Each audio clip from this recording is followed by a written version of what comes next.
Assalamualaikum warahmatullahi wabarakatuh. Perkenalkan, nama saya Yudani dari NIM 220265 RA5 Manajemen semester 3. Baik, di sini saya akan mempresentasikan etika dan tanggung jawab sosial bisnis dengan dosen pengampu Asep Rafiuddin SEMMP. Yang pertama itu ada bisnis yang beretika.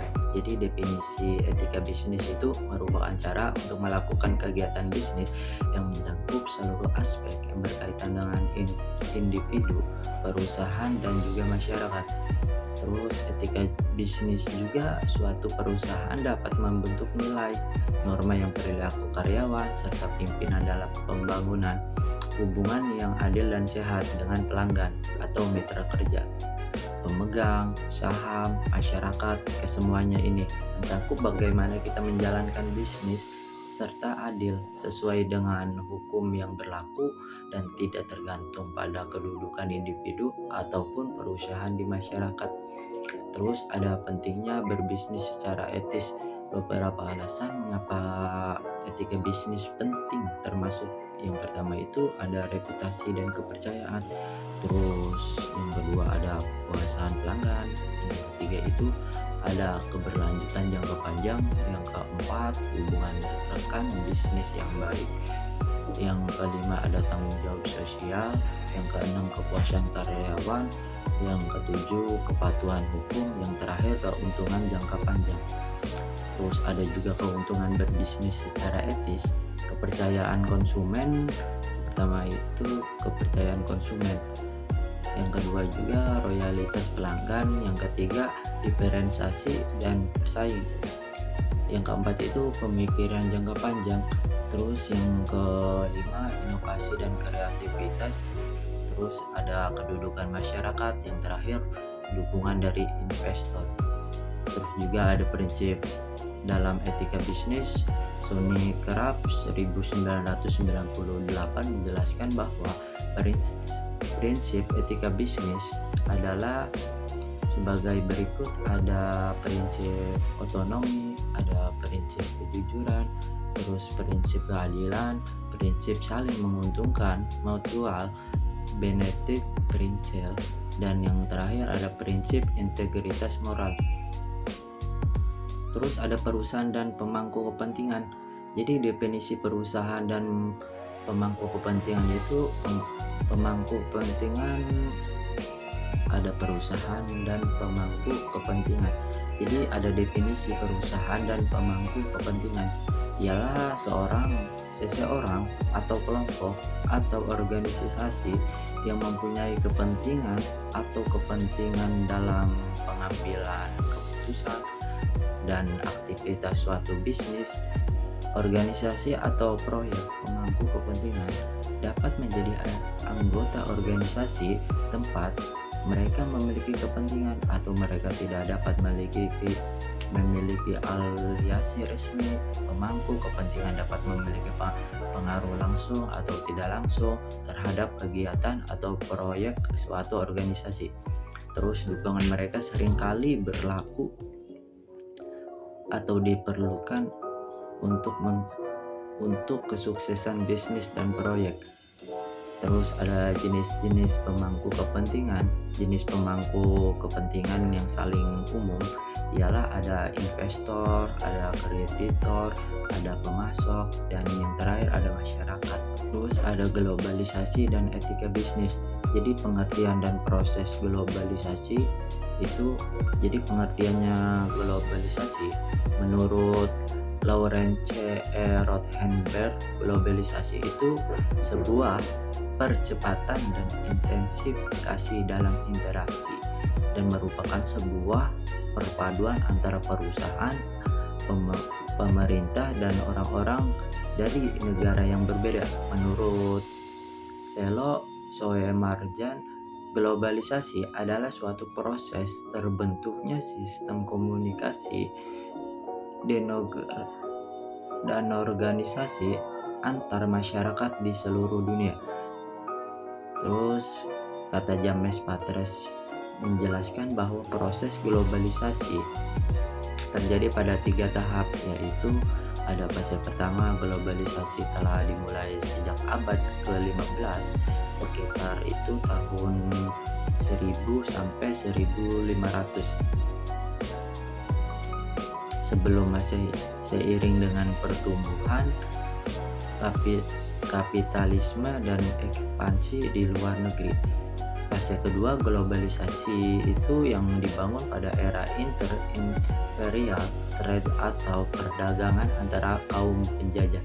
Terus yang ketiga ada globalisasi fase ketiga. Ini masuk ke dalam tahap internasional, trade atau perdagangan internasional. Organisasi bisnis dalam lingkungan global. Pada tahun 2001, Parlemen Negara Prancis mengesahkan regulasi dalam bidang ekonomi. Regulasi tersebut berbunyi bahwa perusahaan yang terdaftar dalam bursa saham di Prancis harus memperhatikan kondisi lingkungan dan sosial yang meliputi yang pertama itu sumber daya manusia, indikator pekerjaan, remunerasi dan sebagainya. Terus yang kedua itu komunitas atau perhatian pada penduduk setempat. Yang ketiga itu standar tenaga kerja, taat pada konvensi PBB atau ILO. Jadi perusahaan yang tidak sesuai dengan standar akuntansi harus mendapat perhatian yang sering dari pemerintah dan induk perusahaan internasional. Jadi pengertian etika dalam berbisnis itu ialah perangkat aturan moral yang digunakan untuk mengatur dan menjalankan sebuah bisnis menurut seseorang ahli. Muslik mendefinisikan etika bisnis ialah suatu pedoman mengenai tata cara ideal dalam mengatur dan mengolah bisnis dengan mengacu pada norma dan moralitas yang berlaku. Jadi contohnya etika bisnis yang baik yang benar itu ya etika bisnis menjalankan produk secara jujur ke klien, terus etika bisnis jujur ke calon investor soal kondisi perusahaan. Ada juga etika bisnis tidak membocorkan rahasia perusahaan saat untuk resign. Etika bisnis yang terakhir contohnya mengerjakan tugas yang berikan atasan semaksimal mungkin. Terus ada etika dan tanggung jawab sosial bisnis. Jadi pengertian teori etika bisnis itu teori etika bisnis secara umum. Teori ini memang berbicara tentang bagaimana perilaku berbisnis yang baik dan sesuai dengan norma. Etika sebagai disiplin ilmu berhubungan dengan kajian secara kritis tentang adat, kebiasaan, nilai-nilai dan norma perilaku manusia yang dianggap baik atau tidak benar atau tidak baik. Jadi macam-macam teori etika dalam bisnis itu ada egoisme, terus ada deontologi dan teori hak, teori keutamaan, teori etika tayonom. Jadi faktor-faktor yang mempengaruhi etika bisnis yang dapat karena persaingan kompetitor. Jadi kondisi ekonomi, kesalahannya operasional, pengetahuan individu, tidak akan demand pasar yang tidak sesuai dengan kemampuan perusahaan. Terus relevasi etika dalam berbisnis. Jadi relevasi etika dalam bisnis, banyak peristiwa bisnis yang menunjukkan penurunan kualitas berbisnis dan merugikan kepentingan konsumen serta masyarakat luas seperti tindakan monopoli, terus ada penipuan, kerusakan lingkungan dan sebagainya. Jadi perilaku berbisnis ini semakin mengkhawatirkan keselamatan dan kelestarian lingkungan. Dan ada tanggung jawab sosial perusahaan dan audit kinerja sosial. Jadi perkembangan tanggung jawab perusahaan itu secara simultan perusahaan akan menjalankan 3 jenis tanggung jawab yang berbeda-beda kepada pemangku kepentingan, di mana ketiga tanggung jawab tersebut harus dijalankan secara seimbang pada salah satu jenis tanggung jawab saja, maka menyebabkan perusahaan berjalan secara tidak optimal. Terus tanggung jawab sosial perusahaan atau corporate social responsibility. Jadi yang pertama itu program CSR dikelompokkan menjadi 6, yaitu ada sales promotion, ada cost related marketing, ada corporate social marketing, ada corporate philanthropy, ada intra, ada community volunteering. Menjawab dan perusahaan itu pada tahun 1889, Andrew Carnegie, pendiri US Steel dengan bukunya The Gospel of Wealth, mengatakan bahwa tanggung jawab sosial perusahaan didasarkan pada 2 prinsip.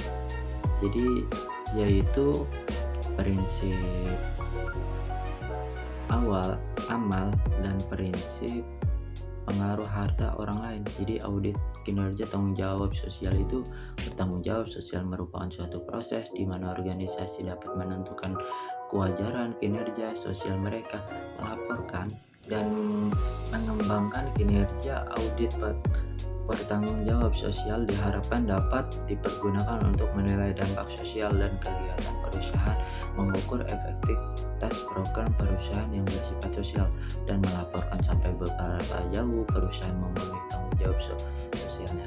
Jadi terus keuntungan audit kinerja sosial itu melibatkan stakeholder dalam organisasi, terus meningkatkan tanggung jawab kepada stakeholder utama, terus ada juga memberikan garis besar yang berguna untuk aktivitas perusahaan, terus ada juga menyediakan kepercayaan pada hasil akuntansi pertanggungjawaban sosial, terus ada pengukuran untuk beberapa perluasan, mengamati dampak sosial organisasi. Yang terakhir, menstimulus timbul praktek yang jujur dibutuhkan waktu dan usaha dari organisasi. Terus ada hak dan kewajiban pemilik usaha. Jadi pengertian pemilik usaha itu, pemilik usaha adalah orang perseorangan atau persekutuan atau badan hukum yang menjalankan suatu perusahaan milik sendiri. Jadi hak pemilik usaha, Undang-Undang Nomor 13 Tahun 2003 tentang Ketenagakerjaan menjelaskan perusahaan berhak atas hasil dari pekerjaan karyawan. Terus ada perusahaan berhak untuk pemerintah atau mengatur karyawan atau tenaga kerja dengan tujuan mencapai target. Terus ada perusahaan berhak melakukan pemutusan hubungan kerja terhadap pekerja, buruh, atau karyawan jika melanggar ketentuan yang telah disepakati sebelumnya. Terus ada kewajiban pemilik usaha, ketentuan waktu pengusaha yang memperkerjakan pekerja, buruh melebihi waktu kerja wajib membayar upah kerja lembur kecuali adanya persetujuan dari pekerja. Terus penguasa wajib memberi waktu istirahat dari cuti kepada pekerja atau buruh. Ada pengusaha wajib memberikan kesempatan secukupnya kepada pekerja atau buruh untuk melakukan ibadah yang diwajibkan oleh agamanya. Terus pekerja tidak wajib bekerja pada hari-hari libur resmi kecuali adanya kesepakatan di awal antara pemilik dengan pekerja. Jika tidak, maka pemilik wajib membayar upah kerja lembur. Terus prinsip peraturan waktu lembur itu, jadi ada yang pertama itu pengaturan waktu kerja lembur berlaku untuk semua perusahaan kecuali perusahaan pada sektor usaha tertentu atau perusahaan tertentu. Yang kedua itu waktu kerja lembur hanya dapat dilakukan paling banyak 3 jam dalam hari dan 14 jam dalam 1 minggu. Terus ada perusahaan yang mempekerjakan pekerja atau buruh melebihi ketentuan waktu kerja wajib membayar upah lembur. Terus untuk melakukan kerja lembur harus ada pemerintah tertulis dari pengusaha dan persetujuan tertulis pekerja atau buruh yang bersangkutan. Ada juga di samping wajib memberikan kesepakatan istirahat secukupnya. Perusahaan wajib memberi makan dan minuman apabila kerja lembur dilakukan selama 3 jam atau lebih. Jadi kewajiban perusahaan berdasarkan Undang-Undang Nomor 13 Tahun 2003 itu. Jadi harus memberikan gaji yang layak, ada juga memberikan jaminan sosial, terus menyediakan tempat kerja yang aman dan sehat, terus memberikan perlindungan terhadap diskriminasi, terus memberikan cuti yang layak, yang terakhir itu membayar tunjangan dan fasilitas lainnya pekerja, yaitu orang-orang yang mampu melakukan pekerjaan guna menghasilkan barang atau jasa, baik untuk memenuhi kebutuhan sendiri maupun untuk masyarakat. Jadi dasar-dasar hukum perlindungan terhadap tenaga kerja itu ada Undang-Undang Nomor 1 Tahun 1970 tentang keselamatan kerja. Terus ada Undang-Undang Nomor 7 Tahun 1981 tentang wajib lapor tenaga kerja. Terus ada Undang-Undang Nomor 3 Tahun 1992 tentang jaminan sosial tenaga kerja. Terus ada Undang-Undang Nomor 21 Tahun 2000 tentang serikat pekerjaan atau serikat buruh. Terus ada lagi Undang-Undang Nomor 13 Tahun 2003 tentang ketenaga kerjaan. Terus ada Undang-Undang Nomor 2 Tahun 2004 tentang penyelesaian perselisihan hubungan industrial. Ada juga Undang-Undang Nomor 39 Tahun 2004 tentang penempatan dan perlindungan tenaga kerja Indonesia di luar negeri. Ada juga Undang-Undang Nomor 24 Tahun 2011 Jaminan Keselamatan Nasional. Terus ada juga Peraturan Pemerintah Nomor 13 Tahun 1950 tentang waktu kerja dan waktu istirahat. Yang terakhir, Peraturan Pemerintah Nomor 21 Tahun 1900 tentang istirahat tahunan bagi buruh. Baik, cukup mungkin ini saya sampaikan. Mohon maaf bila ada kata-kata yang salah. Wabillahi taufiq wal hidayah. Wassalamualaikum warahmatullahi wabarakatuh.